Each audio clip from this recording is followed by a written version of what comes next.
σας κόψω τα ποδάρια.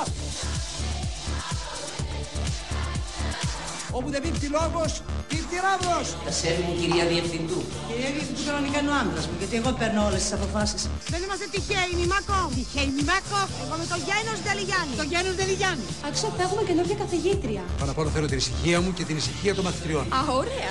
Τότε να μην το λέμε υποτροφείο. Να το λέμε καλύτερα υπνοτροφείο. Απαράδεκτη. Τρομερή. Θα πρέπει κάποια στιγμή να μου κάνετε ιδιαίτερα. Ό,τι μπορείς να μάθεις, να θες να μου το πεις. Αυτό το αυτή το θέλω χωνή. Εσύ ποια είσαι πάλι?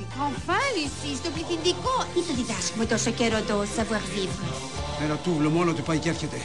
2 τούβλα μαζί αρχίζει και γίνεται οικοδομή.